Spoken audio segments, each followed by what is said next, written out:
भोगवती नाम की एक नगरी थी। उसमें राजा रूपसेन राज करता था।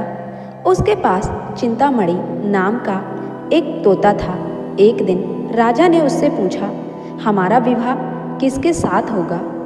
तोते ने कहा, मगध देश के राजा की बेटी चंद्रावती के साथ होगा। राजा ने ज्योतिषी को बुलाकर पूछा तो उसने भी यही कहा। उधर मगध देश की राजकन्या के पास एक मैना थी। उसका नाम था मदन मंजरी। एक दिन राजकन्या ने उससे पूछा कि मेरा विवाह किसके साथ होगा? तो उसने कह दिया कि भोगवती नगर के राजा रूपसेन के साथ होगा। इसके बाद दोनों को विवाह का प्रस्ताव भेजा गया और दोनों का विवाह हो गया। रानी के साथ उसकी मैना भी आ गई। राजा रानी ने तोता मैना का भी विवाह करके उन्हें एक पिंजड़े में रख दिया। एक दिन की बात कि तोता मैना में बहस हो गई। मैना ने कहा, आदमी बड़ा पापी, दगाबाज और अधर्मी होता है। तो तोते ने कहा, स्त्री झूठी, लालची और अत्याचारी होती है। दोनों का झगड़ा बढ़ गया तो राजा ने कहा, क्या बात है, तुम आपस में लड़ते क्यों हो?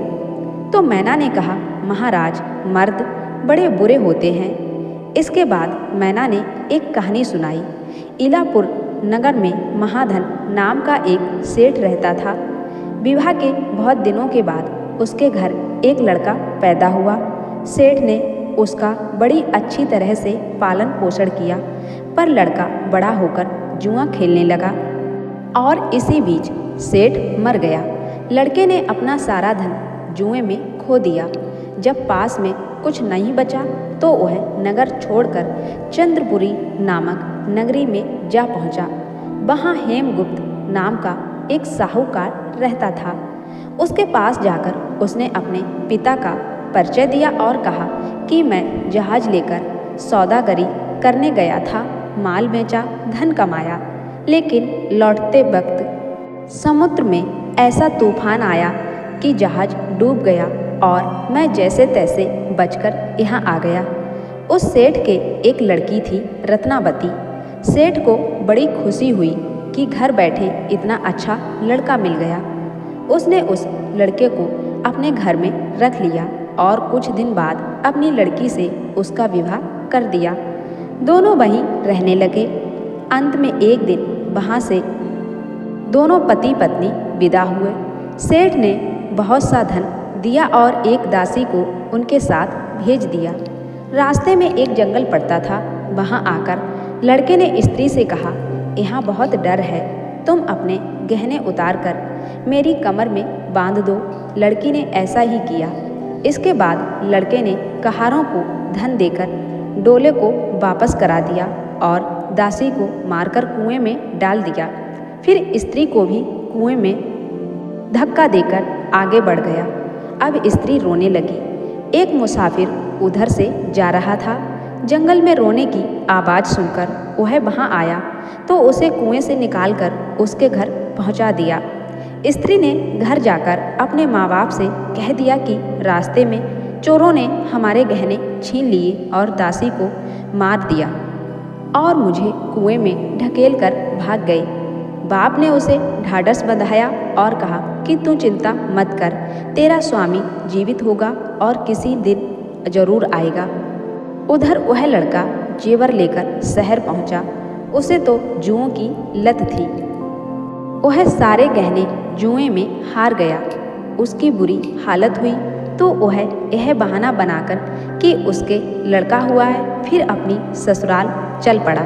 वहाँ पहुँचते ही सबसे पहले उसकी स्त्री उसको मिली। वह बड़ी खुश हुई। उसने पति से कहा, आप कोई चिंता ना करें, मैंने यहाँ आकर दूसरी ही बात कही है। जो कहा था वह उसने बता दिया। सेठ अपने जमाई से मिलकर बड़े प्रसन्न हुए और उन्होंने उसे बड़ी अच्छी तरह से घर में रखा।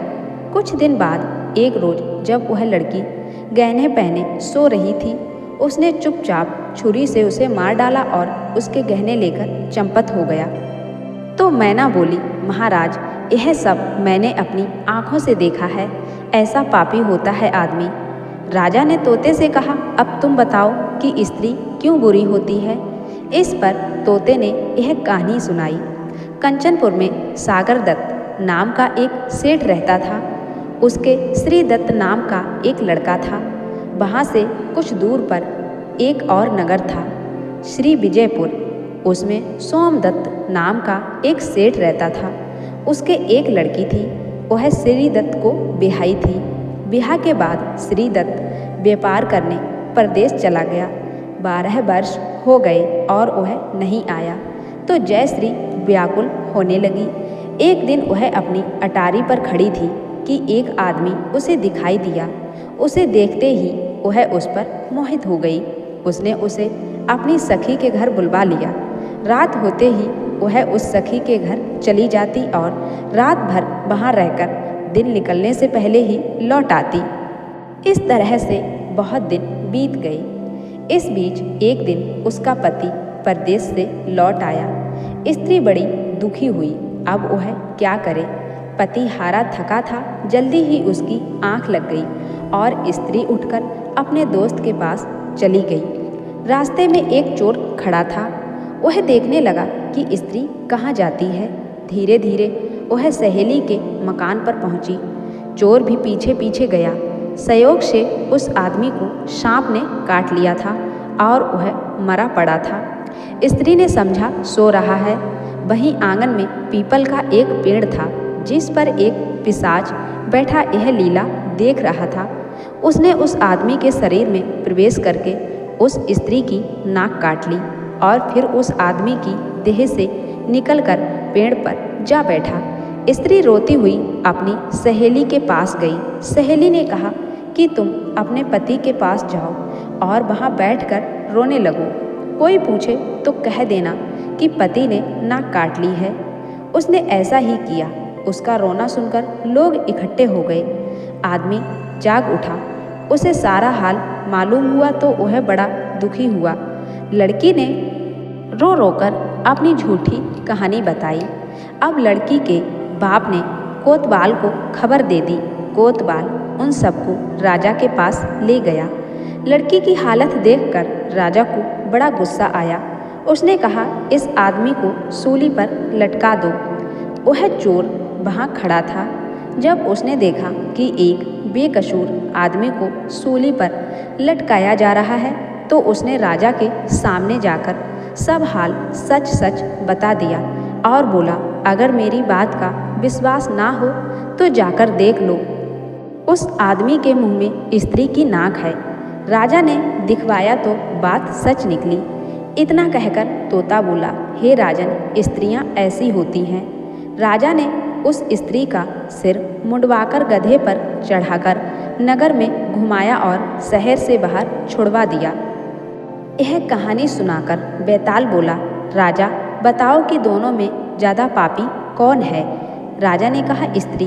बेताल ने पूछा, वो कैसे। तब राजा ने कहा, मर्द कैसा ही दुष्ट हो उसे धर्म का थोड़ा बहुत विचार रहता ही है, स्त्री को नहीं रहता, इसलिए वह अधिक पापिन है। राजा के इतना कहते ही बेताल फिर पेड़ पर जा लटका और राजा लौट कर गया और उसे पकड़ कर लाया और आगे रास्ते में बढ़ चले।